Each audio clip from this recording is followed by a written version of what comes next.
Hari Om Tat Sat. Oh, you can pass out the hymnals. I don't know if I have enough. I have what we have.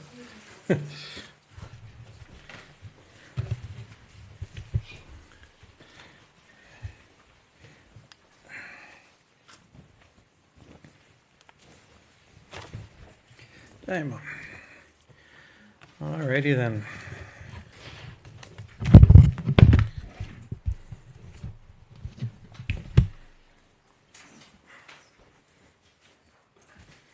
Can you double check that look like it's live? I think it is, right? Okay, and then this is right.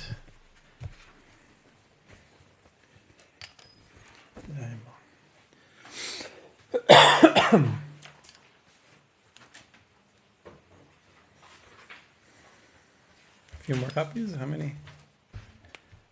Two. You'll be in charge of, in case.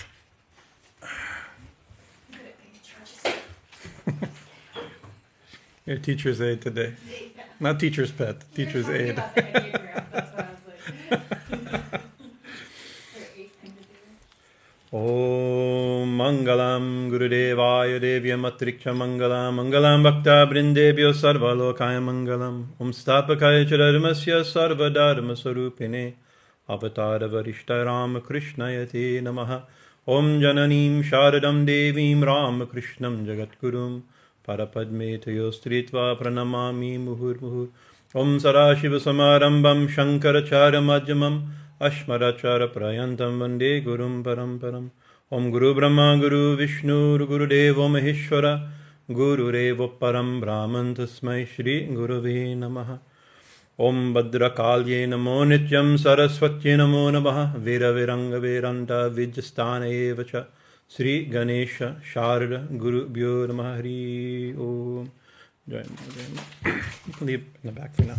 On the back counter for now. So continuing our class on the Kali Sahasranama, the 1,000 names of Goddess Kali. Last we had taken some break through most of the winter. Revered Swami Chaitananda Ji Maharaj is here. And so we're happy to pick up from last week. We picked up again. And last week we were discussing the second half of verse 34, which is not included on your. I think you have 33, right? What did I give you? 33 and 34, or 52 and 36. Oh, sorry. What is it? These are different from last week. 52 and 36.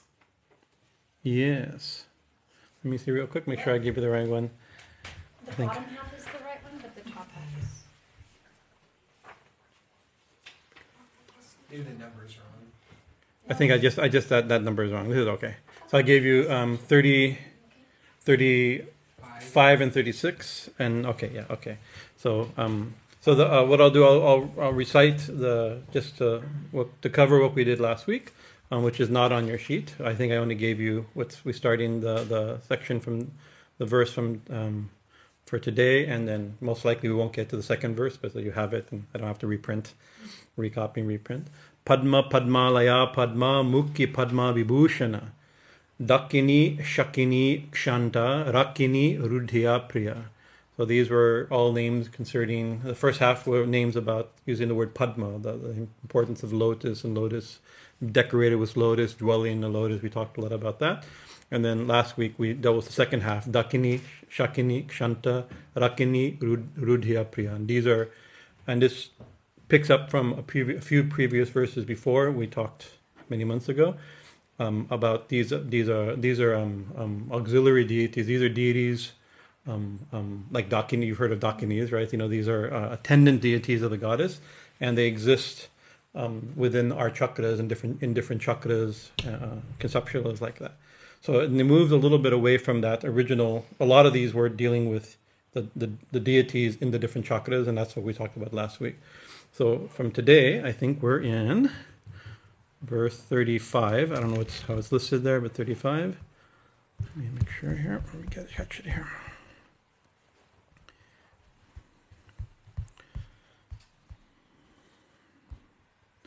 So these are actually very nice. The previous names, Dakini, Shakini, Hakini, Rakini, these are not even difficult to concept. They're auxiliary and they're esoteric deities, very hard. They're not just like qualities of the Divine Mother, right? And so what we've moved into today, we'll have some of those more the more of that style. These are very nice. Let's see.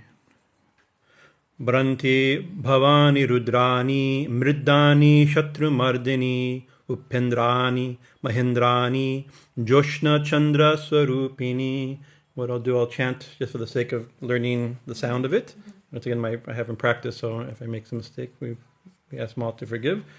So I'll do the in quarter lines. bhrāntir-bhavānī rudrāṇī bhrāntir-bhavānī rudrāṇī mṛḍānī śatru-mardinī upendrāṇī mahendrāṇī jyotsnā candra-svarūpiṇī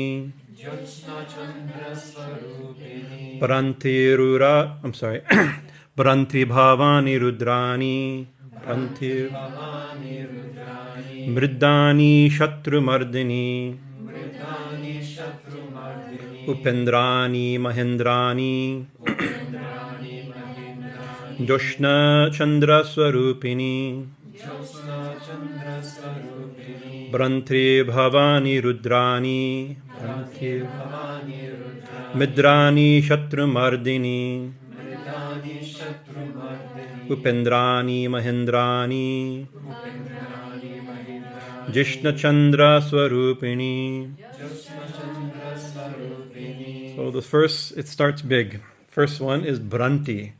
Bhrantir, actually, the bhrāntir-bhavānī, that's the Sandhi changes some of the words, so it's actually branti.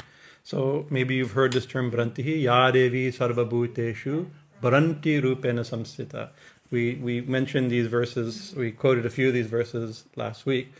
These are from the Chandi, the very famous litany where so many different qualities of the Divine Mother. Ya Devi Sarvabhuteshu, we were that goddess, Ya Devi, that goddess, Sarvabhuteshu, who exists in all beings.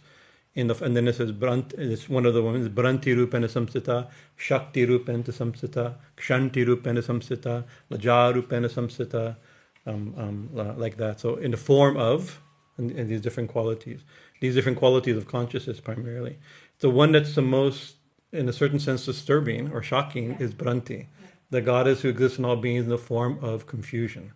So Branti means, so Matri means mother, confusion, error, both are there. So we can start with, so you can imagine, Shakti Rupena, because all beings in the form of energy. Well, that makes sense. That's good. We bow to her in that form. Right, and laja in the form of shame or all these different qualities, hunger, thirst, forgiveness, like that. But then branti, matri, mother, but branti has always been a little bit confusing. So branti, we always say confusion, but actually mistake is actually probably more accurate.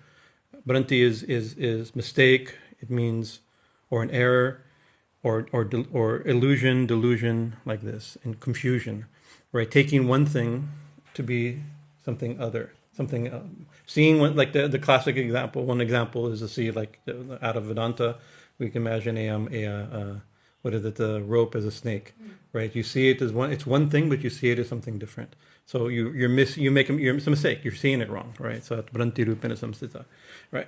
And in the Chandi, which is where that verse comes from, it's most likely referring to one of the opening questions of this of Medas and in it's been so long, Samadhi and who are the Surata and Samadhi talking to Medas. One of the teachings of Medas to Samadhi and Surata are about what's the nature of, actually the main conversation, what's the nature of Mahamaya. Their question is, why is it that we're still attached to the very things that bring us suffering?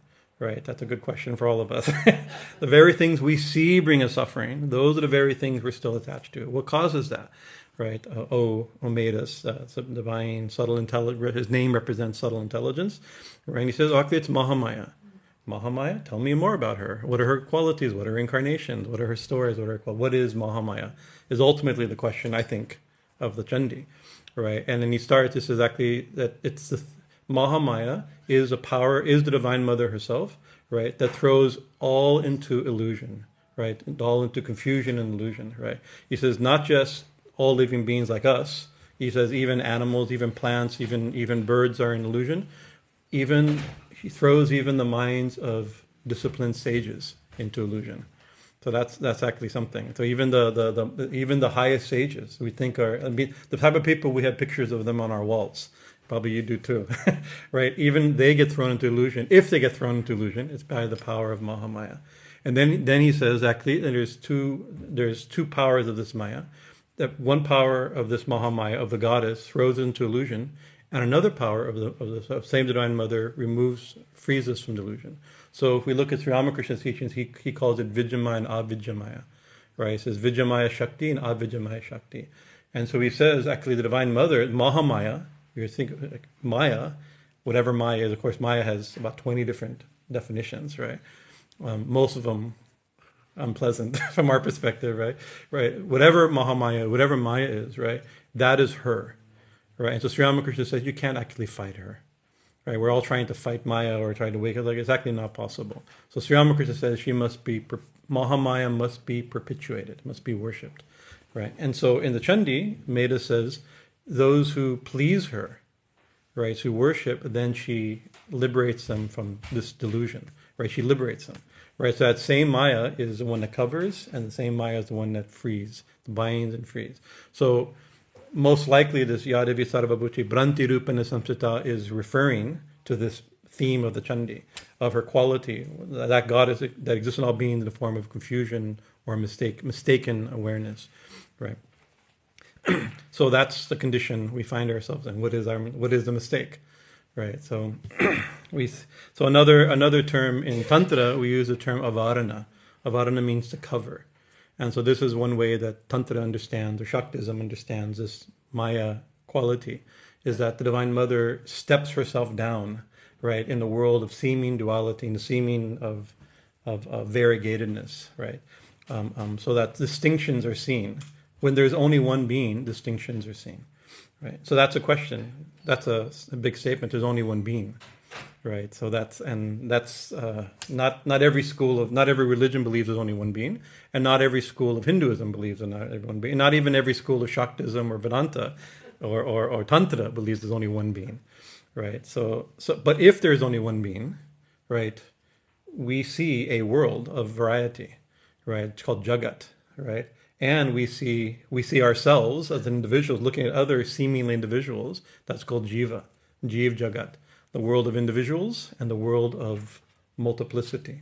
So if there's only one being, yet we see ourselves as an individual with other individuals, variety, and a world of name and form of creation and of variety also, right? So that if there's only one being and we see individual beings and a variegated world, then there seems to be a mistake.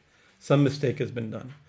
Some branti has been done. Some misperception, some error in perception. Now the question is, whose fault is that error? Right? In the one of my favorite lines in the Devi Gita, which is a class we've been giving for some time. We've taken a break. The goddess herself, there's a line in there. It says that, just to use that example of the snake and the rope, right? That usually in Vedanta we say, oh, we see a snake, you see a rope, but actually you see a snake. So you're mistaken. There is never a snake there. There's always a rope there. But this prayer says, oh goddess, you are being a rope. Show yourself as a snake. Right, so it's like you show the reason we see a world, because there seems to be a world. If you see a coiled rope somewhere and you think, "Oh my God, a snake," you see that because it looks like a snake. It's not just, you're not that off, right? It's an honest mistake, or you've been purposely fooled. It's made to look like a snake, right? So she shows herself as a world, right? So that's her the one being showing herself as a world. That is branti, right? She shows herself in a way that she is the mistake. She creates that mistake to the perception of duality, the perception of variety. But there is variety and there is duality, because here we are, right? That is our experience. So that's the great mystery. right? That's the great mystery. So actually, the next name, I think we can think of branti as a kind of a pin to hold this discussion. And for the next line, the next name, Bhavani, right? And actually, this group of names, Bhavani, Rudrāṇī, mṛḍānī, upendrāṇī, mahendrāṇī. These are the Ani names, right? There's other few names in there. These are all these are just beautiful names of the goddess. These are epitaphs of the goddess. Each one has a meaning, and usually they're related to the consort of a certain deity. Like an example, I'll just quickly, Rudrāṇī, the consort of Rudra, Rudra's wife, right? Or Rudra Shakti. We can think of it both ways, right? Or mahendrāṇī. Maha Indra. Each one of these are different. These are different deities. Some of them forms of Shiva, some of them not forms of Shiva. So she who is the wife or the Shakti of these various gods, right? So Bhavani is one such name, right? So Bhavani is she who is the wife of Bhava. Bhava is a name for Shiva. So Shiva is a name for Parvati, a name for Durga, a name for like that. Actually, Sati is sometimes described as Bhavani. And Parvati very often is described as Bhavani. Because Bhava, Bhavani, Sahita, there's one beautiful mantra that we bow to Bhava and Bhavani, Shiva and Parvati, right? Bhava and Bhavani. So that's the simple, it fits in that, but I like the fact that it's coupled with branti, because Bhavani has a Bhava and Bhavani has a existential name, quality to it, right? Because bhava also means like beingness, right? World, and it's like our existence, our manifest actual existence in this world is bhava, right? It could be worldly existence. It could be becoming, birth, to be, to produce, to be produced, the origin of something, right? All these are implied by the word bhava, right?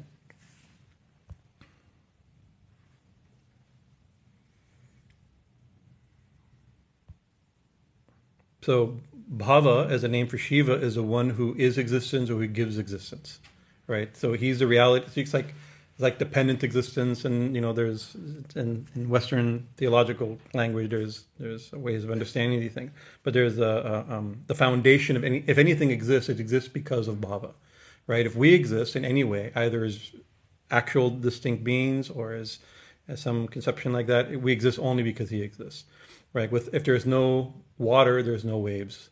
Kind of like that. Water is a foundational existence of a wave, and whatever that's things made of water, water is a foundation. That's bhava, right? So Shiva, by calling Shiva bhava, he's a foundational existence. So, and she is the Shakti of that existence, right? So you can say, oh, Bhava Bhavani, she's Shiva and Parvati, Bhava and Bhavani. Right, and Bhavani, I love this name. So it just has a beautiful sound to it. There's so many beautiful hymns. There's the hymns attributed to Shankara has lots of the word Bhavani, and I like the sound of it. That's very, very nice. There's certain names of the Devi I like. Bhavani is one of them. Bhagavati is one of them. I like these names very much. Actually, in this very list, Rudrāṇī I also like. I like to say them, hear them.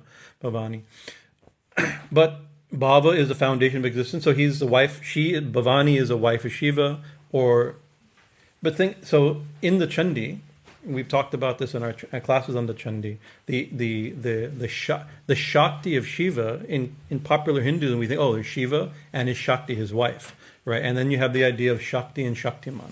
Shakti and Shaktiman means the energy, Shakti, and Shaktiman the energetic, the possessor, the wielder of energy.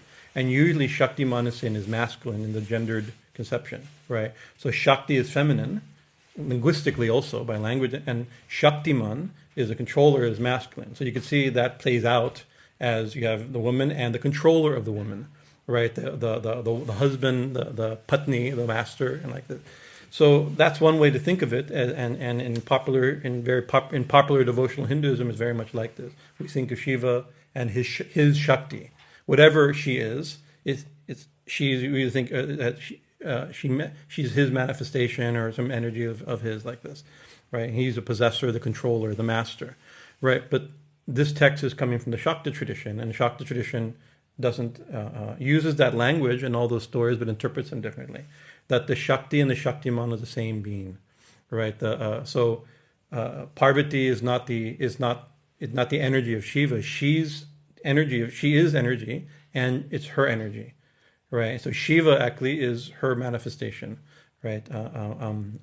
So without Shakti, so we can think of Bhavani not just as the wife of Shiva or Bhava, but as the ability. Whatever we think of Shiva, we can't think of Shiva without Shivani. We can't think of Bhava without Bhavani. Sri Ramakrishna said you can't think of fire without the power to burn. It's part of the definition, and actually it's the essential definition, right? With no burning power, there's no. You can think of theoretically, you can think of burning power without fire, right? You can't think of fire without burning power. It's actually the primary conception is the Shakti, right? When you think of Shiva, Shakti is foundational, right? So we can think like this. So what if Shiva, Bhava is the foundation of everything? Bhavani is the energy that makes this world, that makes Jeev and Jagat, right? Individual beings as well as this world, right? Right, and connecting it with Branti, she does this perhaps, right, by creating a sense of duality, a sense of distinction. We see duality and distinction when actually there's no real duality, no real distinction, right? So it's a mistake, right? But she is that mistake. So don't feel bad if you make it. We should feel bad. We should try to see the bigger picture. If there's one being and there's one of our friends, Krishna Mohan, he used one of his dramatic things he used to tell us, is a senior Vaishnava devotee friend of ours. He used to say, there's only one person here, right? And there's only one person in this room, right? And if we saw that, we'd faint. Like with his, like that we can't hold that conception, right? And so once there's only one person who's there, and we're that one, but also we're not that one. Right, right. We could say, "Oh, the wave is thinking it's the ocean." It's not the ocean, right? So it's a trick on what it is. But so she is the existence. She's Bhava, the one who holds existence, and she's the one who creates this seeming existence through this misperception of the many in the one, and that mistake is a mistake that's purposeful, that she does in order to create a world. And actually, this word I've been thinking.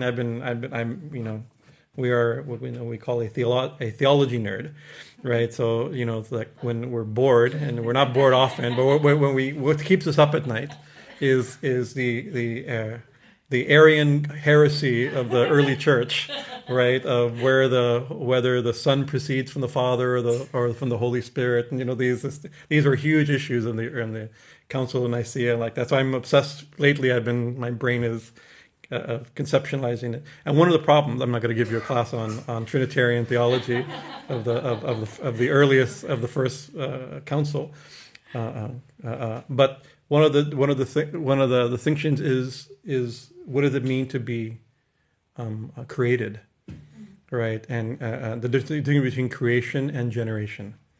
Right, so the world is seen to be, we're seen in Christianity, and the conclusion, the Orthodox rejection of the Arian heresy.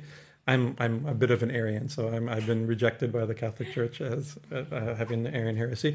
But is the distinction between what it means to be created, that we're all created, right? Which means there was one time we did not exist, and then all of a sudden we exist by the will of God. We exist, right? And we're not, but we're made out of nothing. Creation out of nothing. That's the creatio. There's a Latin term for that. Anybody know it? Ex nihilo. Ex nihilo. Thank you. Ex nihilo. Out of nothing, right? And so, and you could see, like maybe we are nothing, but we're distinct from the Creator. Whether we think we're made out of nothing or something. Like if I make this, somebody made this lectern, right? But it was made separate. The person who made the lectern and the lectern are completely independent realities, right? And therefore the duality or distinction between the world, the created world, right, of matter, and God is an insurmountable gulf, right? Separation, right? And in classical Christianity, we are also in that category. We're created beings, right? So at the time when we did not exist, and now we exist, right? But in the Bhagavad Gita, Krishna says, there's never a time when you did not exist, nor I, nor all these kings, O Arjuna. Right? So the jiva is in category of uncreated.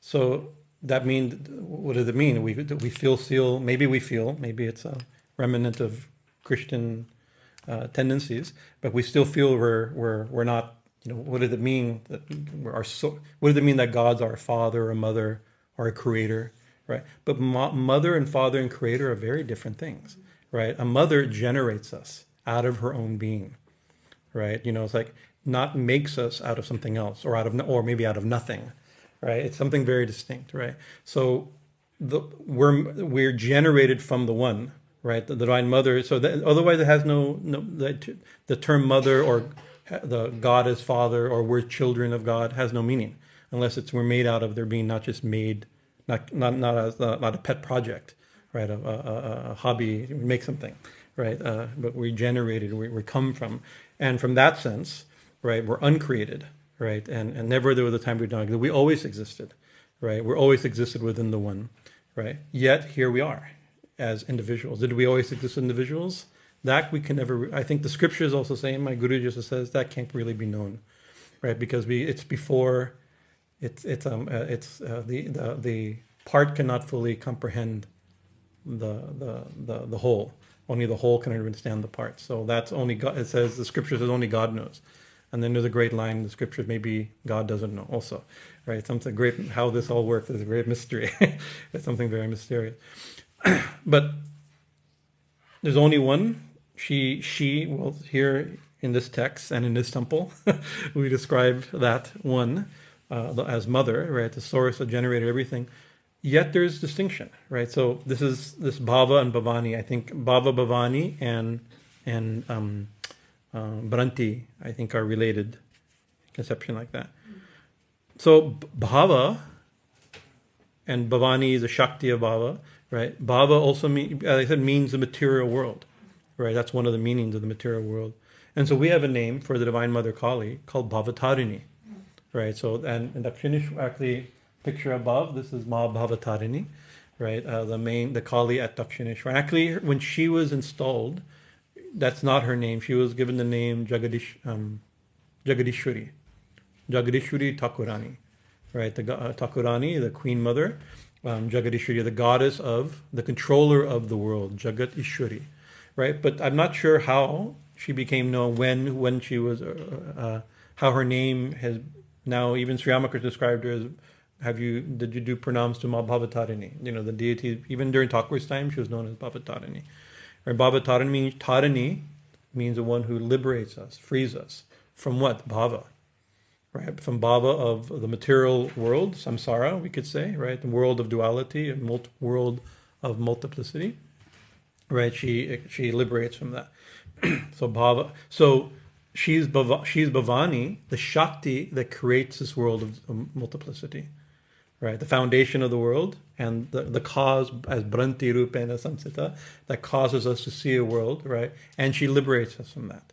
Right? She creates the world of duality and multiplicity and liberates us from the world of duality and multiplicity. We've many times described Ma's form. There's many ways to describe Ma's iconographic form symbolically. One way, amongst many, that we can think of it is how this image itself is Bhava and Bhavani creating, manifesting of the world. Shiva is the ground of being.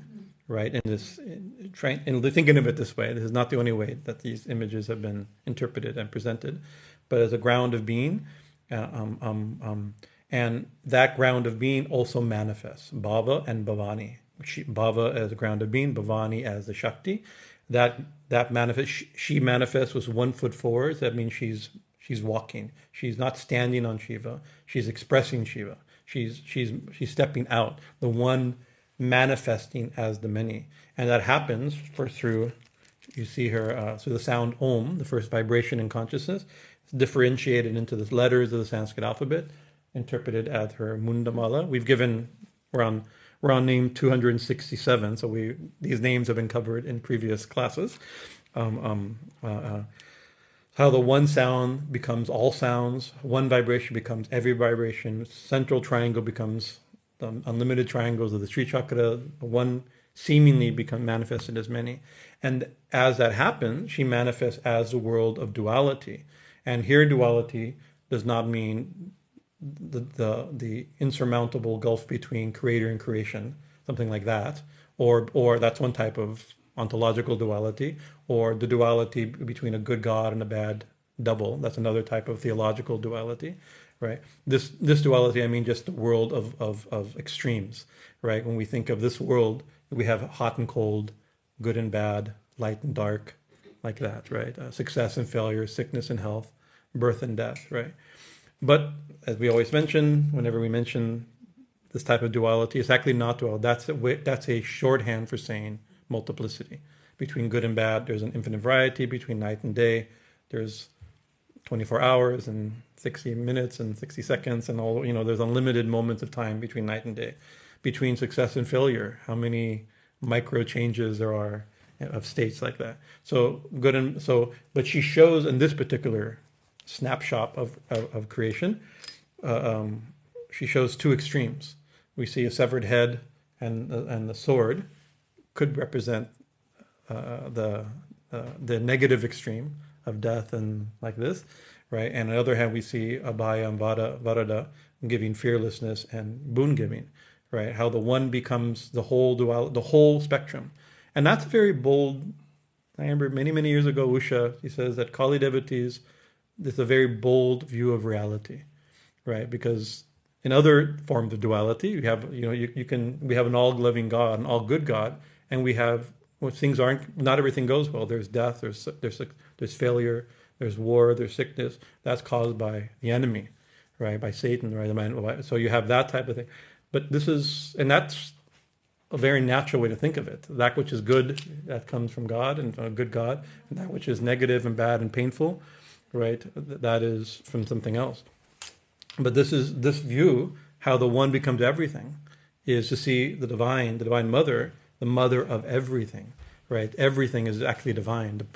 Birth is divine, death is divine, health is divine, sickness is divine, right? And all success is divine, failure is divine, right? So that's the reality. Everything we see is manifested in one. So the one becomes many, right? But then the symbol can be reversed. For the devotee, it's a useful way of thinking how the one becomes everything. But it's also a useful map how to find the one, right? We see the world about, we can see now all of a sudden it becomes the severed head is not death, right? The severed head is liberation, or the destruction of the ego, or the sense of separateness. The sword is not fierceness and violence, right? And heartbreak, right? The sword is the discernment and the distinction between the eternal and the changing, the illusory and the real, something like that, right? And the Abhaya Mudra is not just don't worry, I'm your mother. I'm always here. Anything you need will be supported, right? The symbols become that, and we can trace her. Through the image, we can find again the one, right? So this idea of Bhava and Bhavani can be thing like this. So Bhavatarina, that's the point, is that she is Bhava and Bhavani, who creates this world, and Branti, who creates the world of duality, and she's Bhavatarini, who liberates, who shows us, and literally this is Bhavatarini, right? The one who shows us and liberates us, takes us across this world, right? To find the one in the many. Swami Vivekananda, in his one lecture called Discipleship, I think it's in Bhakti Yoga. I think it's one of my favorite lectures. He says that actually, but the fact that we don't see the one is amazing, right? It's the actually only reality, right? Branti, that is also divine. It has to be her will, because to see, like, if you think you see a rope, you think you see a snake, but it's a rope. It's like, look, you see it. How long did it take to? He says, how long did it take to see a snake as a rope? A rope is a rope. It should be instantaneously. It's just a mistake. We saw it wrong, right? So the mistake seems to be very serious. But the solution is just a twinkle. He says a twinkling of an eye, right? Once you see it, right? So that Mahabhavatrini is the one who liberates us from this or illuminates this, right?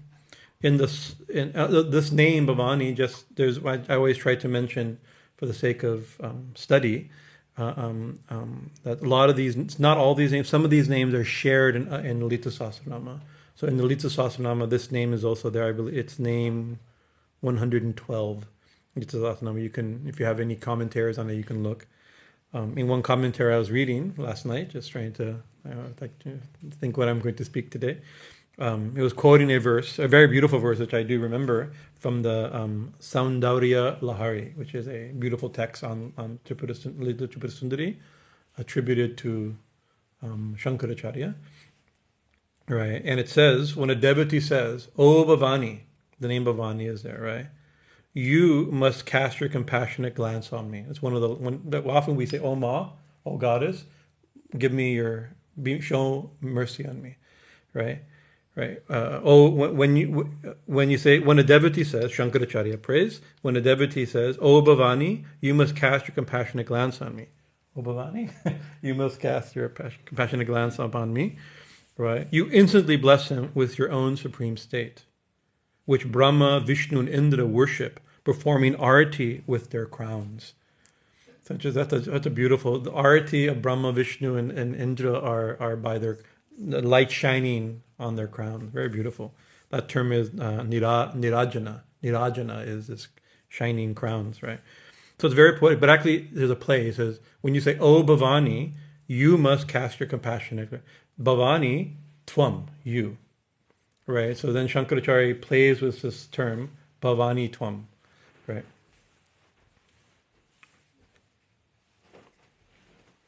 You Bhavani, right? But now we know Bhava means this existence. Ami means me, and Tvam means you. So Shankaracharya, if it's written by Shankara, is playing actually, as soon as you say this, as soon as the devotees, "Oh Bhavani, you must bless me," right? That's saying, "Oh Bhavani, you, Bhava Ami Tvam," right? I am you, right? So that's the reality that Brahma, Vishnu, and Indra worship with their crowns. So interesting. It's a very nice play of the word Bhavani. Like I said, I love the sound of it. This is one, Bhavani Tvam. So Bhavani is giver of existence, right? And Somadeva, the Kashmiri commentator, he describes it as Bhavani means, Bhava or Bhavani means the three worlds, right? Giver of life. Also Bhava, same root, is we have this term like motion, sentiment, or Bhava is coming from like that. So Bhavani, Bhava and Bhavani is also a Saumya form, a Shantarupa of Devi, a peaceful or auspicious form. Not all forms of Devi, and Kali Sahasranama, most of the names are not Shanta forms, they're Ugra forms, they're fierce forms, right? But this is considered a Shanta form or Samya form. So the next, bhrāntir-bhavānī, time over here, bhrāntir-bhavānī, rudrāṇī. Bhavani, rudrāṇī. So Bhavani, a name for Shiva. Rudra is also a name for Shiva. So if you look up, I think one translation of Lalita Sahasranama, this name is also Lalita Sahasranama, I believe. Is it? Maybe not. But it means name. One name is a name for Shiva. It's a name for Parvati. Rudra is a name for Shiva, and rudrāṇī is a name for Parvati. Right? Bhava is a name for Shiva. Bhavani is a name for Parvati. Right? Or again, Shiva and his Shakti, or the power, not just his wife, right? But his Shakti, the Shakti, manifesting power, right?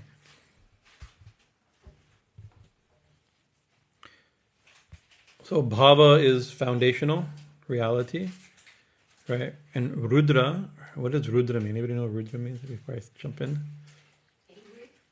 Angry, has that meaning? It means howling. Right, crying, howling, roar. Maybe where it shares howling and roaring has a similar, and therefore roaring can be seen as an angry type of stance, right? right? Also means crying. Roaring also means crying, right? So it's interesting, like has full sway. And this is, there is a deity. I mean, I have to be careful how I say this, right? Because conceptions have changed and developed over time. But in Rig Veda and other Vedic, there's this word Rudra is there as a deity. We have a hymn called the Sri Rudram, right? That we chant. Actually, the Trambakam Nyadamahe, that comes from Sri Rudram, right? And we all know that's a name for Shiva. This is a Shiva mantra, right? And then even the word Namah Shivaya, right? The Panchakshari mantra comes in a long list. Namah something, Namah Shivaya. As far as we know, the earliest Rig Veda is an early text, right? So the Vedic, the very early mantra, we see Namah Shivaya. It's a Vedic. This is in the Vedas, right? And so, and therefore, what's happened is, I have to be careful how I say it, but Rudra, we now think Rudra and Shiva are the same deity, right? That doesn't seem to always be the case. That's why in many thousands of years ago, Rudra was probably seen as a distinct deity, right? And Shiva, by calling Namah Shivaya, is bowing to one of his qualities. He's also auspicious. Shiva means auspicious, right? Or good, right? So, but Rudra is, and the way the Rudra mantras seem to have been used in Vedic times was we pray to him, right? So that he leaves, that he doesn't bother us, right? He's in a weeping and wailing and this fierce quality. We worship those deities that they don't enter our life, don't enter our home, right? But over the years, over thousands of years or thousands of years ago, it seems that Rudra and the distinct, seemingly at one time a distinct deity. Some people hold that they never were distinct. That's why I'm being careful. This is my perspective and academic perspective. It may not be true. This is how we're going to guess. This connection between Rudra and Shiva would have been 2,500 years ago at least. So I mean, we're talking beyond where it's an easy analysis, right? But the qualities of Rudra seem to be not the same qualities of Shiva. That's the thing, right? But eventually, Rudra and Shiva were seen to be the same deity, right? Or now we think of it as Rudraksha, right? For instance, these are Shiva beads, right? But you think Rudraksha, they're the Rudra Aksha. You can say, oh, they're the eyes of Shiva, right? But Rudra means crying also. So we think they're the tears of Shiva, right? So there's stories how Shiva, Rudra, the most fierce form of Shiva, or this super fierce, seeing the suffering of the world, or the fact that everyone's suffering in the world of Maya, shed tears. And these became these seeds, Rudraksha, right? Even the etymology of Rudra is complicated and not easy to pierce. And in analysis, I've read so many different perspectives on this, but it could be where you get the word rude from, right? That even right. Roar, rude, these names. Also, so one of the meanings perhaps is that like what he who shines, right? Also, where's that color? Rudi, like reddish. So that we get some analysis has said that the Rudra comes from that we don't use that Rudi. What is it? Ruddy. Thank you, Ruddy. Yeah, Ruddy. I'm looking at Ruddy. So Rudra and Ruddy, same type of thing. And actually, you can see there are images of ancient forms of Rudra and Shiva and Bhairava that are described as that color, this reddish, tawny reddish color, right?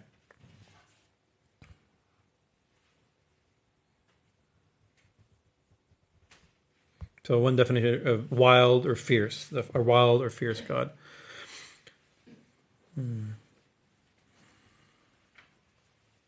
So Bhava and Bhavani. So she's the Shakti, the wife or the Shakti of Bhava, this benign form.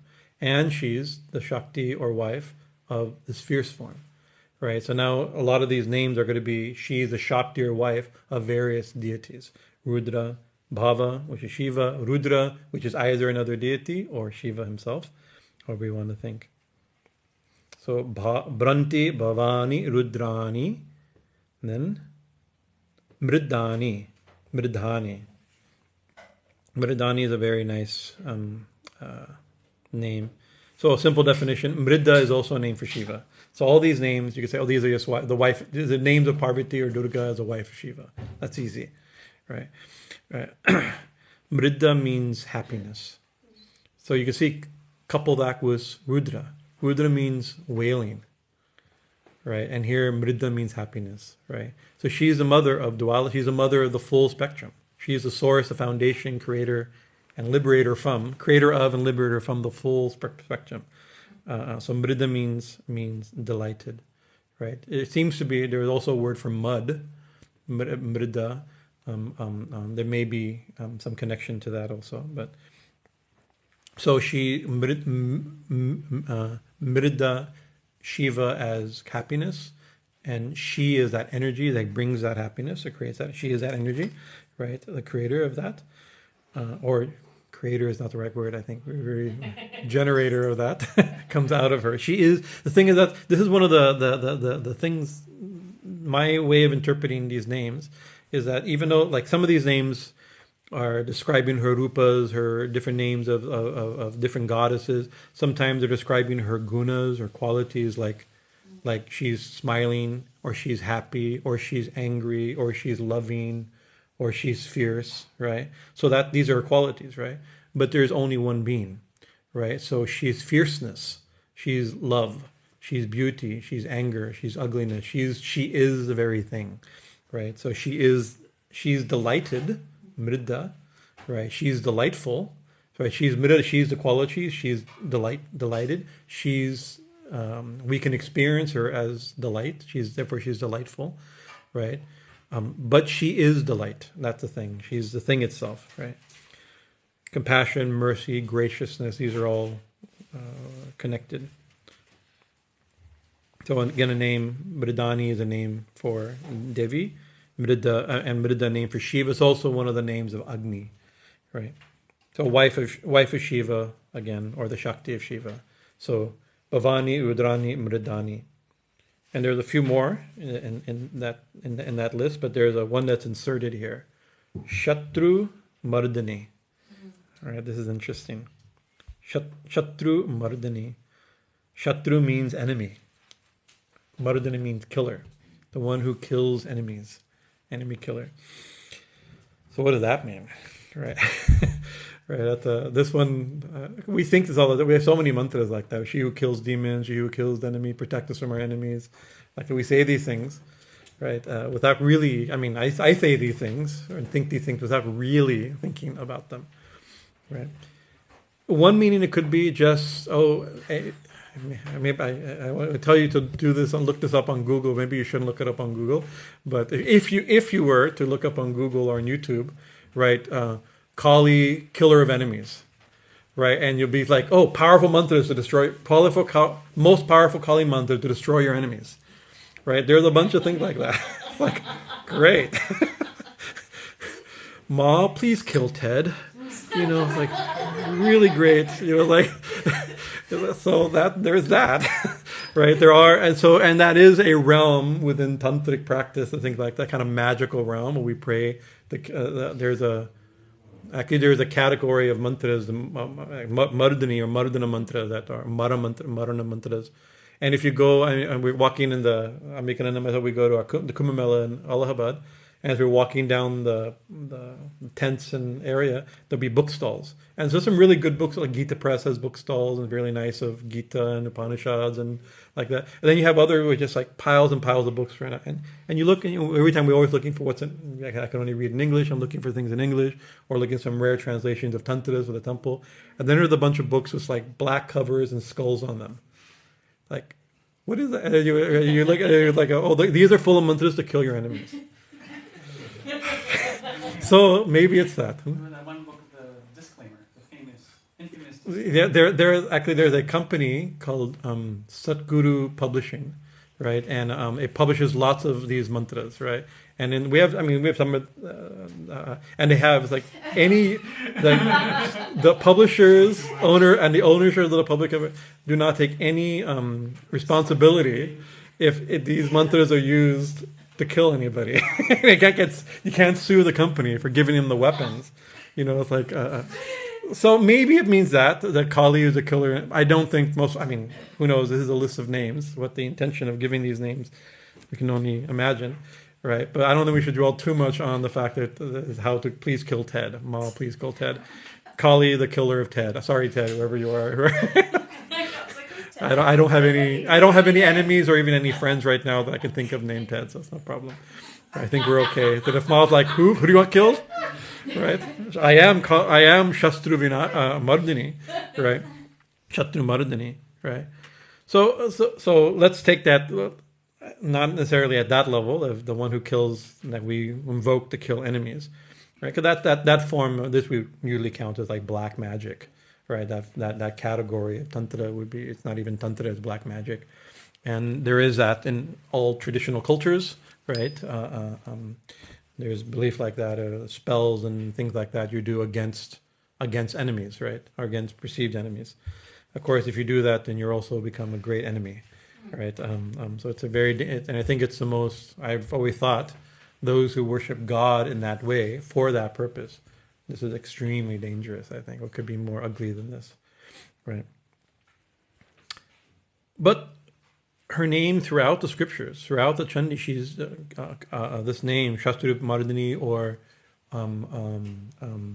asura vinashini, one who kills demons, right? Or protect us from demons, or protect us from enemies. You see these names a lot. And all of our stories, so many of our stories of the goddesses, usually they're martial, right? They're a warrior god. Durga killed, who did she kill? Who did she kill? A lot of these names showing how she creates everything, right? But most of her stories are not about her creating the world, right? And it's killing Mahishasura, killing Shumba, killing Nishumba, killing Raktabija, Durmalochana, Chanda, Munda. You just go through all these different stories like that. But that's also true of all Krishna kills these demons. Shiva kills the Tripurari demon. That's a very common thing. Is the gods are seen in the mythological stories as killing various demons, right? Or enemies. And in the Chandi, described, you killed even these enemies. Are described as enemies, right? These demons were also enemies. But then the question is, whose enemies are they? These demons, whether they're whoever these demons are, or that are classified as enemies, whose enemies are they? Are they the goddess's enemies? Maybe they're her enemies, right? Are they the enemies of the gods? In the Chandi, it says these enemies of the gods, right? These are the asura, and the stories you have sura and asura, devas and asuras, right? So that's a common battle between these two categories of semi-divine beings in the stories, right? They're fighting, and she fights for, even though both are her children, right? She usually devya kara, she does the work of the gods. She's always trying to do the work of the gods, right? Right? But also we could think, or they are enemies, right? In which case, Ted's in big trouble, because I have Ma on my side who will protect me against my enemies, right? Right. So it's like kids fighting. What's that? It's like little kids fighting. No mom's gotta separate them. Yeah. So we sometimes think, and maybe these enemies in the stories, we don't want to overly project our conceptions on ancient stories and ancient texts. And so we generally have a kind of a twofold look at these stories of Ma fighting and killing demons or enemies, right? Is that if these are real, it's hard to say history because they happened before the world was created, for instance. So this is to say they're prehistoric is definitely saying something, right? Right. But maybe there's ancient deities. I mean, there's true titans of the ancient world that were fought. I mean, I've been to places in India, like a place called Kali Mat, and the priest took us to Kali Mat and said, "Oh, from here you can see those mountains here. This is where Ma killed Shumba and Nishumba." And you look and it's like, "Yep, for sure." You can imagine the battle and how mountains were thrown and things like that. You go there, it's like, "Oh, how beautiful!" And I always think that these ancient stories and divine realities are grafted on geography. We can go to those places, right? And maybe it happened, but I don't know what it means to say that, in 3 Krita yugas ago, Shumba and Nishumba were killed there. I don't know how would that make sense in the modern language to say like that, right? But what we can do, and what many people do, and this is how we tend to interpret these texts, is to then, whatever the ancient world's understanding of these demons were, right? We have our own demons to fight, right? And these demons can tend to represent our own obstacles, our own antagonistic situations, right? And so, and the Chandi, I think, lends itself to that, where like Raktabija can be interpreted in different ways. What is that? What does he represent? What does Chanda and Munda represent? There's a text appendage to the Chandi called the Siddhikunjika Stotram, that itself gives a definition. Oh, Chanda and Munda means lust and greed, right? So Chamundaye Viche, the one who destroys or cuts lust and greed. So the demons are named. Or Dhumralochana. Dhumralochana is smoke eyes, smoke-covered eyes. So you can think, oh, maybe that could be a symbol of ignorance, right? That's a simple thing, right? Or there's also things like this, right? Shumba, Nishumba had also been interpreted to mean ego and like this, and what is it? Mahishasura, the buffalo demon, is very crude quality, animalistic quality. So we can say we can assign those meanings and then see if these stories are powerful. And it turns out if you assign those meanings, the stories become very living. And it's not just about an ancient story about a god and the gods and demons fighting, and the goddess winning the day for the gods and killing the demons. It becomes our own spiritual life becomes like a battlefield, and our spiritual life sometimes can be like a battlefield. We're talking to Komalakanta today. Maybe this is an outdated way of thinking of the spiritual struggle. That every quality of what if we start thinking of all these different demons as internal qualities, and the list is given in the scriptures: lust, anger, greed, jealousy, hatred, pride. Right, these are the 6 enemies are given in the text: kama, krodha, lobha. The famous list. We all have versions that we can add our own to it, right? Other things that we can maybe add, but that list is pretty good, right? So these are the other inner enemies, and they can be personified or connected to these demons, right? And therefore, Ma fighting them, right, is a way of meditating about our own spiritual struggle, our own spiritual practice to overcome these tendencies, right? Right. But like I said, maybe I'm not sure how much longer we can really use that how useful in the modern world that the language of demonizing lust, anger, greed, jealousy, and envy. These are energies of the body and the mind, right?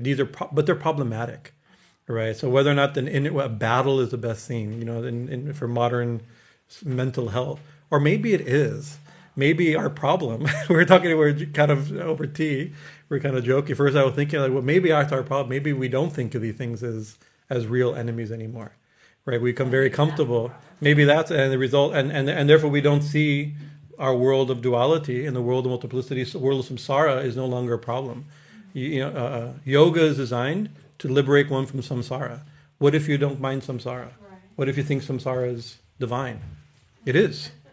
Tantra says that, right? Right. But there is something that the motivating factor for much spiritual practice is to purify impurities, right? Anarthas, right? But whether or not the enemy friend, an enemy combatant is the best, I'm not quite sure. That means some problem. You look in the Orthodox Christian Church. I'm very fond of the Orthodox mystics, right? But they produce saints. They have a tremendous inner life, and they produce saints. Miraculous saints, right? But I think in the monastic tradition, it's really heavy. Everything is a fight with demons, right? The fact that you're supposed to stand up and chant and pray, but you see these, but my knee hurt the whole night. After standing 12 hours, the demons were making my knee hurt, and the demons were making me think I should sit down. So even the pain of standing up for too many hours, and then the struggle of wanting that pain to go away, both of them are demonized. The Satan has sent his messengers to break my will in this battle. That's heavy, but it makes saints, right? I'm not sure if I'm willing to be that type of saint. Is the problem. I'm not that harsh battle attitude does not necessarily suit.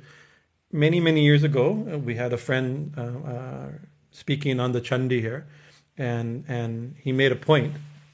In the Chandi, when the goddess kills the demons, right, what happens to them? Actually, it says that she absorbs their Shaktis, and she liberates them.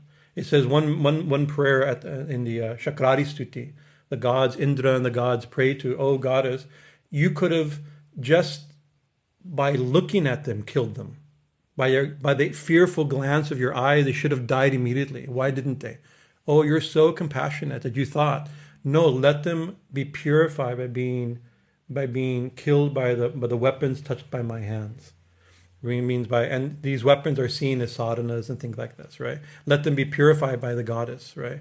And therefore let them attain heaven, right? And then he says they deserve, these demons, these enemies of gods, of your enemies, the term is shatru is also mentioned, deserve long suffering in hell, right? But you're thinking, oh, you're so compassionate, oh goddess, that you decided that by killing them with your weapons, they became liberated and dwell in heaven. Right, that you have such compassion even to your enemies, even to these enemies, not your enemies, to the enemies of the gods, right? So, in the three structured world, a foundational concept behind demons and humans and gods, right? We have the underworld and the human world and the heavenly world. We are also seen to have these three realms, and when assigned symbolic correspondence, the ego and we live in this seeming world of human behavior and experience. We have our higher heavens above us, and the devas within us live in the upper worlds, hopefully controlled by Indra, the king of heaven, top of which can represent the ego also, right? And we have the demons, lust, anger, greed, jealousy, violence, these type of things, exist in the underworld, right? That's how they're supposed to be. Ma created a world variety of the three worlds. She's Tripura Sundari. She's the goddess of the three worlds, right? Rajarajashti Tripura Sundari. Right. The problem is when there's a line that chills up my back in the wrong way, like in Chandi it says when Indra was king of the gods and Mahisha was king of the demons, is how the first Charita starts, right? So that's how it's supposed to be. Indra's king of the gods, right, in the divine seat of awareness, and Mahisha is king of the demons. There was a great battle that lasted thousands of years, right? And after which Mahisha easily got control of the demons, he became control of humans, and he kicked the gods out of heaven, and he sat on Indra's throne. It says, Mahisha became Indra. That's the problem. Not that Mahisha is necessarily bad. We need Mahisha, whatever those are. But then we need him in the base of our consciousness, not running the show. Anger, fear, these things are not necessarily bad. I mean they're not good, but they have their function. You may need to protect your family. You may need to get out of harm's way. You may need to be aggressive, right? These aren't necessarily wrong, right? But when they sit on the throne of heaven, that's uncomfortable. Then they become an enemy, right? So I think they're actually parts of us. And when she destroys them, when she kills them as śatru-mardinī, right? She liberates them, right? And then it says that her mount, her lion, went through the battlefield, sucking the prana of all the slain demons, right? Absorbing all this energy that gets knotted up in these forms, gets liberated and brought up again, right? Right, so it's integrated, the whole thing. There's a mantra, the other day, we use it to light lamps. Maybe you know this mantra. Deepam jyoti param brahma, deepam jyoti janardanaha, deepam haratu me papam, deepam jyoti namostute. We use it to light a lamp. This flame of this lamp is Parabrahma, supreme truth. So obviously it's giving a deep significance to light, right? This flame is the Lord, the creator of all, Janardana. This flame destroys darkness. Harantu me papa, deepam jyoti, destroys darkness and sin. We bow to that light. And then Shubham karoti talyanam arogyam dhanna samparam Shatru Buddhi Vinashaya Deepam Jyoti Namostute. This mantra I like very much. Right? We salute this lamp, this divine light of this flame, the giver of auspiciousness and health, and wealth and prosperity. That we want from God. Auspiciousness, health, wealth, and prosperity, right?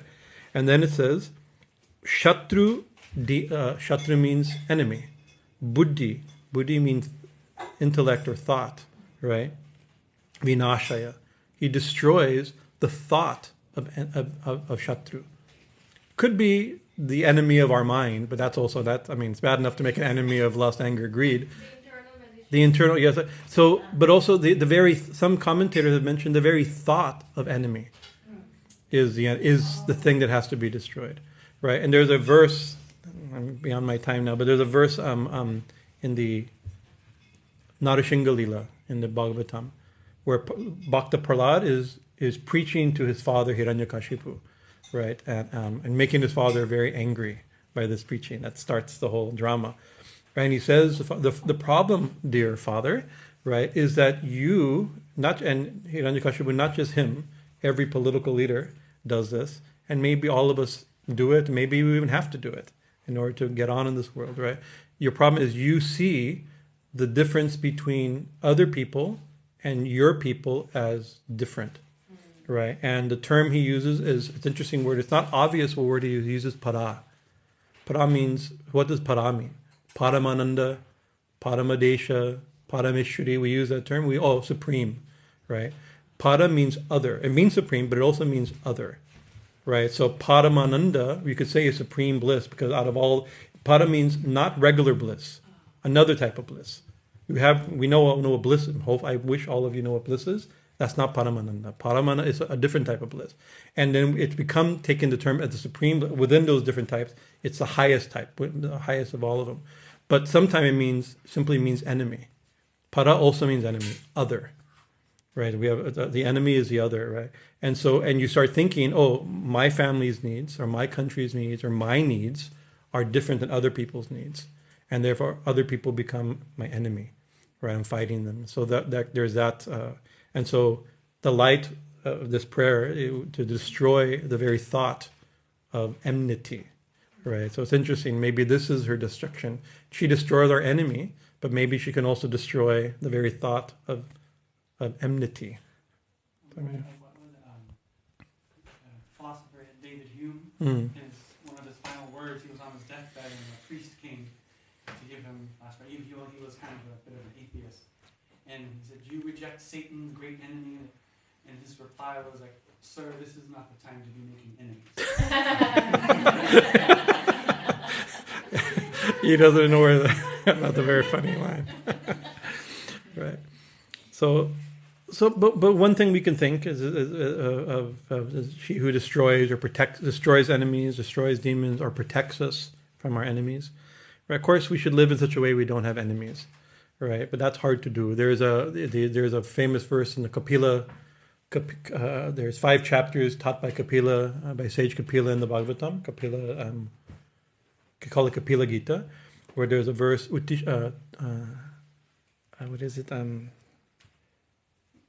forgetting. I know the term.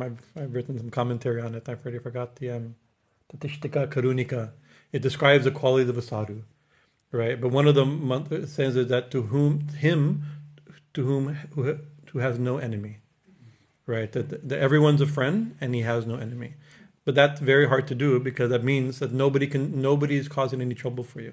That means you must have, hopefully, a state. You have nothing to lose, right, and nothing to defend, nothing to protect, right? Otherwise, nothing could be in this category. I think it's a very beautiful, beautiful thing.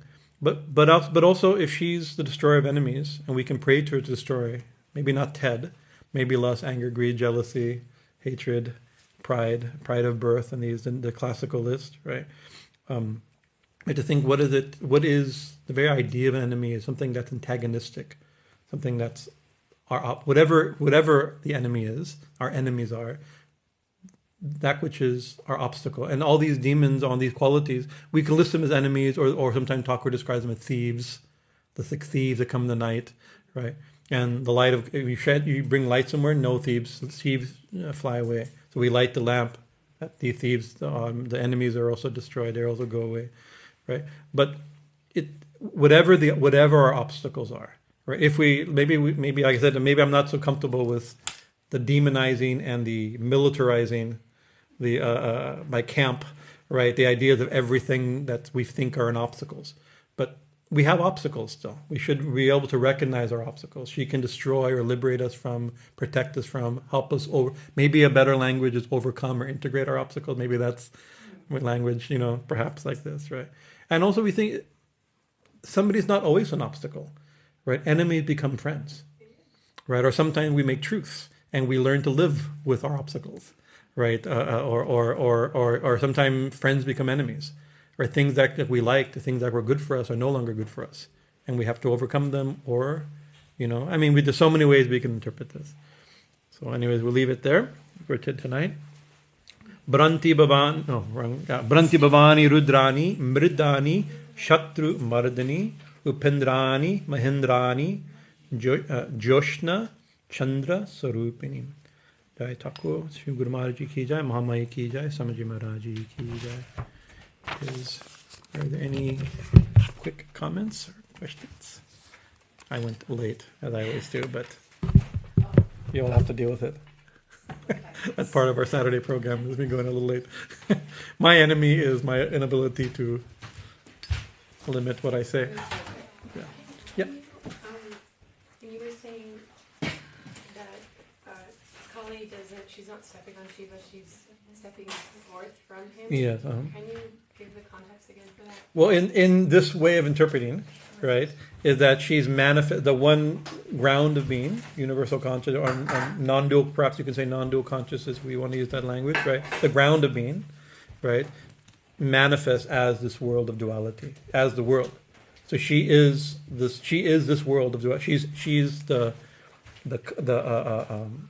the one who makes this world, but she's also the world itself. She generates the world, right?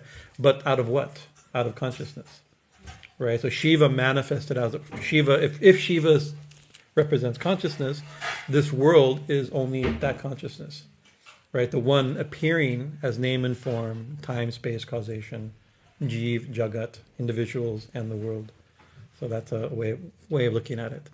Yeah, but there's other forms. Sometimes there's also stories. I mean, we have it like that. Actually, what does she do? She takes Shiva, Brahma, Vishnu, and Shiva. She throws them on the ground and stomps on them. She's supreme. She's Shakti. There's also that interpretation. Then we have the other two. Oh, she stepped on Shiva out of shyness. She stopped fighting. There's all kinds of stories, right? But this is just, I'm giving a philosophical, symbolic interpretation that's given as by. Actually, it's given. The roots of that are in tantric texts, but it's especially popular by modern saints and sages who are explaining a complicated image. Like Swami Ramdas used this example, Sri Ramakrishna used this example like this. So, yeah. Okay, yeah, tell me. My question is, if you could go deeper on, you're saying like in yoga they say there's samsara and we're trying to get out of it, but I think you said with this path it's more of trying to purify. I don't know if I'm saying that right. Well, yeah. Go deeper on that. Yeah, well, the way of thinking of obstacles and things, and these what may be defined by some as enemies, inner enemies, can also be seen as impurities or knots of the heart or unwanted tendencies, right? Or impurities that by overcoming them and purifying them, right? Then we're liberated from them, and then we become free, at least free from them, part of our freedom. Right. I think that's what I meant by purifying. But it is true that a big motivation for most yoga, the yoga system itself, is the it's not the only thing. Is anything you say, especially you can say this, anything you say about any even one school of Hinduism or some school of philosophical thought, within that very thought there'll be other things that are the opposite of that. That's infinitely more true if you say things generally about Hinduism, which is already conglomeration of such of ideas, right? But generally speaking, in the yoga tradition, yoga is motivated. The motivation for yoga is a dissatisfaction with samsara, right? You're bound in samsara, and you need freedom from samsara. And there's some modern intellectuals who are questioning what do you do with yoga if you love samsara, and we have and you can see maybe that's what's happened to yoga. Now yoga is no longer a way to get out of samsara; it's to become comfortable in a very beautiful samsara, healthy body, good attitude, good life, good ecology, right? Good relationships, right? Good politics, and that's yoga somehow, right? Maybe it is. Right. Maybe yoga, but it's a new definition and a new motivation, or it's not yoga at all, right? And we're using a tool that's meant to liberate us in a way that, we're not interested. If we're not interested in liberation, then what's so it's interesting, the very challenge of the motivation. I think it's an interesting challenge. What if you love samsara? Or are not trying to get out of samsara, out of whatever samsara is. And sometimes some devotion, like one time Swami Chaitanya, the revered Swami Chaitanya was here, he was talking about mukti, liberation is a goal. And in the devotional tradition, sometimes we say that, mukti is not the goal, bhakti is the goal, right? And like that. And so we said, well, what if mukti is not your goal? One person raised his hand, right? He goes, what foolish thing? What idiot wants to be bound? Right, and now we get, it's like, of course, even a devotee, it's still, you don't want to be bound, right? Even if your goal then mukti becomes love of God, right? Existence with Him forever in His heaven world, or birth after birth, as long as you're with Him, whatever the definition of your freedom is, right? Still, nobody wants to be bound, right? But what if you're not? What if you don't feel you're bound? That's the question. So Swami Vivekananda described is that something we think we can be very comfortable in our bondage. Right, and he says, gold, chains made of gold. Yeah, a golden chain is still a chain, right? But a golden chain breaks easily, right? But if we're interested, so it's interesting for sure. So this is also one of the their description in the Vaishnava Tantra of the anartas.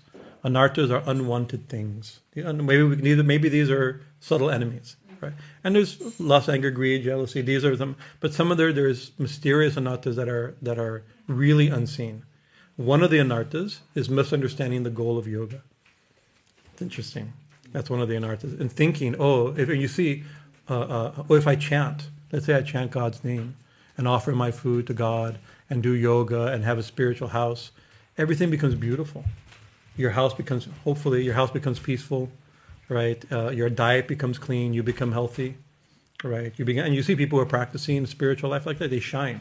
You say, "Oh, good, it's working," as if the goal of spiritual life is a shiny face and a peaceful house and organic food, right? Maybe it's not that at all. Maybe it's to free yourself from gold chains, right? So there's interesting. The inner enemies, whatever they are, the anartas they're at every level. New ones reveal themselves, right? Even that's the thing is one of what in this tantra, the Vaishnava Tantra mentions that thinking sattva guna is a goal is itself a mistake, right? Sattva guna is still bondage, right?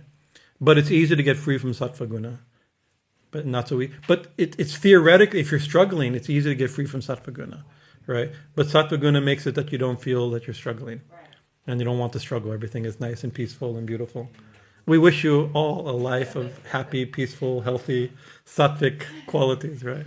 But if Ma answers my prayer, makes all your lives beautiful and healthy and happy, right, and conflict-free, right, it's still temporary and it's still not satisfying, right? Yeah, but we want you to be safe while you struggle to become free. How's that? Jai Sri Guru Maharaji ki jai. All right. Arati.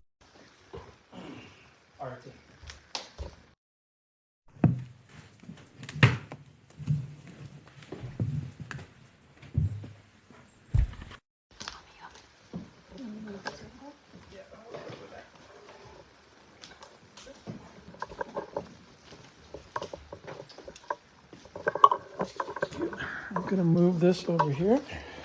So out of people's way. Of course, out of people's way, but now I'm making you all move out of my way.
be invited to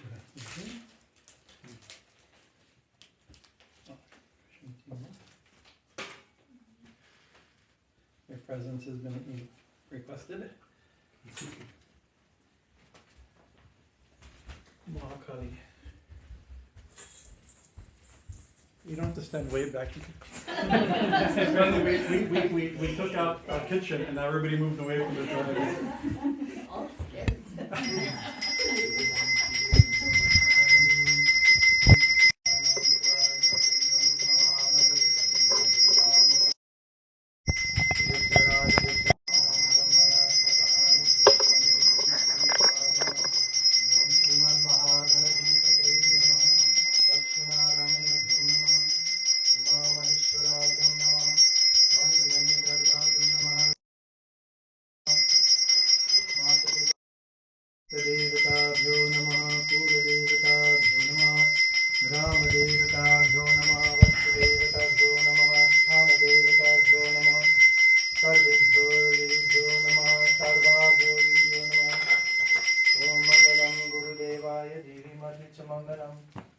Mangalam Bhakta Vrindeyo Sarvalokaya Mangalam Om Sarvamangala Mangala Vayamyam Varadam Shubham Narayanam Namaskritya Sarvakarmani Kare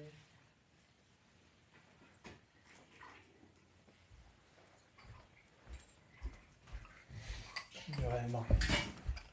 Om Aymatatattvam Shodhami Swa Hrim Vidatattvam Shodhami Swa Hrim Shivatattvam Shodhami Swa Om Aymatatattvam Sarvatattvam Shodhami Swa Om Tar Vishnu Paramam Param Sada Prashanti Suryaha Yavidvyot Chakshurapadam Om Apavitraha Pavitrava Sarvavastam Gadotiva Yasmadipundaritattam Sarvasyadyantari Shri Vishnu Shri Vishnu Shuklam Bharadaram Devam Shashivaram Chaturbhujam Prasannavanam Dhayat Sarvavigno Pashantaye Om Guru Om Ganeshayam Om Sarvavigno Swarupaya Shri Ramakrishna Yitakaryamo Shri Madhakshantantaya Om Achamano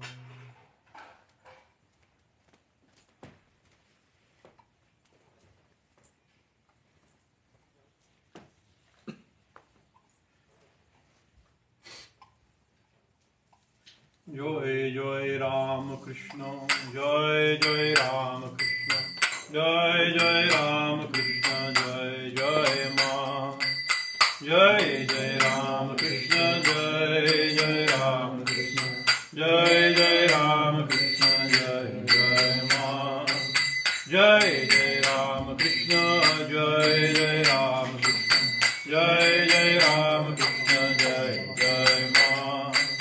Jai Jai Ramakrishna, Jai Jai Ramakrishna, Jai Jai Ramakrishna, Jai Jai Ma. Jai Jai Ramakrishna, Jai Jai Ramakrishna, Jai Jai Ramakrishna, Jai Jai Ma. Jai Jai Ramakrishna, Jai Jai Ramakrishna, Jai Jai Ramakrishna, Jai Jai Ma. Jai Jai Ramakrishna, Jai Jai Ramakrishna, Jai Jai Ramakrishna, Jai Jai Ma. Jai Jai Ramakrishna, Jai Jai Ramakrishna,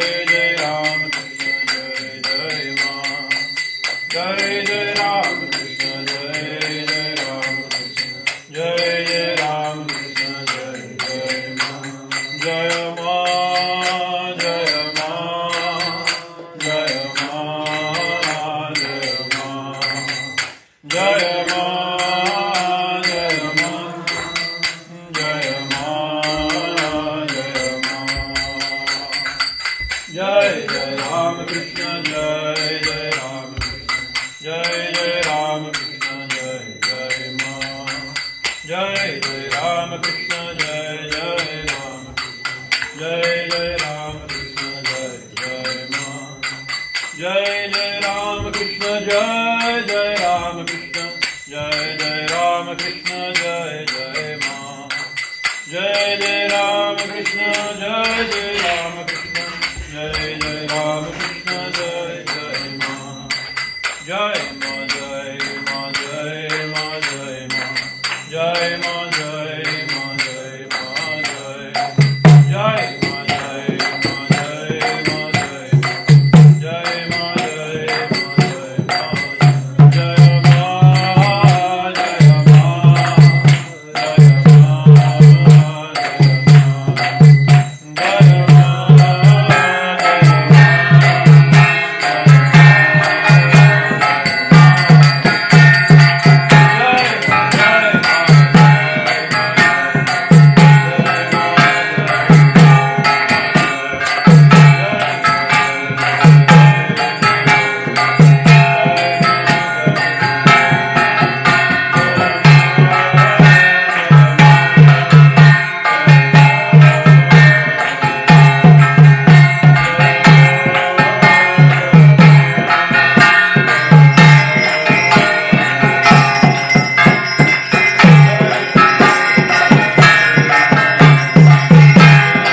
दक्षिण काली की जय भगवान श्री रामकृष्ण परमहंस देव की जय जगन्माता श्री शारदा देवी की जय युगाचार्य स्वामी विवेकानंद महाराज जी की जय पूर्ण तीर्थ दक्षिणेश्वर धाम की नमः पार्वती पते हर हर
Shakti Hare Devi Narayani Namostute Jaya Narayani Namostute Jaya Narayani Namostute Jaya Narayani Namostute Jaya Narayani Namostute Jai Mahamayi ki Jai Jai Bhagavanti Ramakrishna Deva ki Jai Jai Swami Maharaj Ji ki Jai Jai Ma Dakshineshwari Bhavatarini Dakshina Kali ki